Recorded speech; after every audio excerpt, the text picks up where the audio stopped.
नमस्कार. माझी योजना चॅनलमध्ये मी रुचिता आपले स्वागत करते. महिला मतदारांना आकर्षित करण्यासाठी महायुती सरकारने सुरू केलेली लाडकी बहीण योजना आता एका मोठ्या वादाच्या भोवऱ्यात सापडली आहे. योजनेत अर्ज स्वीकारताना पुरेशी पडताळणी न झाल्यामुळे कोट्यवधी रुपयांचा गैरव्यवहार उघडकीस आला आहे. सरकारी कर्मचाऱ्यांनी तर लाभ घेतलाच, पण धक्कादायक म्हणजे पुरुषांनीही या योजनेचे पैसे लाटले आहेत. या गैरव्यवहाराबद्दल सरकारची भूमिका काय आहे पाहूयात माझा हा सविस्तर रिपोर्ट. या योजनेचा लाभ घेण्यासाठी अर्जदारांसाठी उत्पन्नाची मर्यादा आणि इतर सरकारी योजनांचा लाभ घेतलेला नसावा अशा अटी होत्या. मात्र सखोल तपासणीत या नियमांचे मोठे उल्लंघन झाले आहे.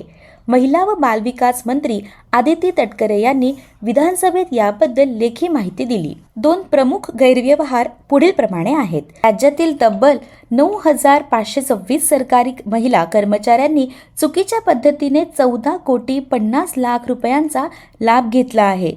सरकारी कर्मचारी या योजनेसाठी पात्र नव्हते.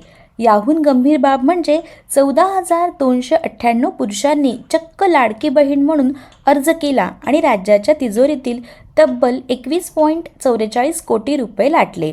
या दोन्ही गैरव्यवहारांची एकत्रित रक्कम रुपये 36 कोटीहून अधिक आहे.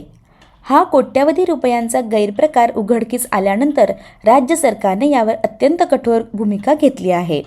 मंत्री आदिती तटकरे यांनी सर्व शासकीय विभागांना तातडीने या अपात्र लाभार्थ्यांकडून ही चुकीच्या पद्धतीने घेतलेली रक्कम वसूल करण्याचे आदेश दिले आहेत. मुख्यमंत्री देवेंद्र फडणवीस यांनीही या गंभीर प्रकरणाची दखल घेतली आहे. त्यांनी या गैरव्यवहारात सहभागी असलेल्या संबंधित अधिकारी किंवा कर्मचाऱ्यांवर कडक आणि कठोर कारवाई करण्याचे निर्देश दिले आहेत.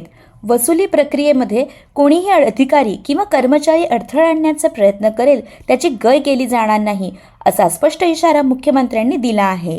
या थेट वसुली आणि कठोर कारवाईच्या आदेशामुळे केवळ नियम मोडणाऱ्या सरकारी महिला कर्मचाऱ्यांवरच नव्हे तर लाडकी बहीण म्हणून अर्ज करून फसवणूक करणाऱ्या हजारो पुरुषांच्याही अडचणी आता मोठ्या प्रमाणात वाढणार आहेत. त्यांच्याकडून ही कोट्यवधींची रक्कम वसूल केली जाणार आहे. या घटनेमुळे सरकारी योजनांच्या अंमलबजावणीतील त्रुटी आणि गैरव्यवहार पुन्हा एकदा मोठे प्रश्नचिन्ह उभे राहिले आहे.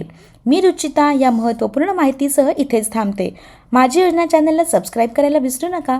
धन्यवाद.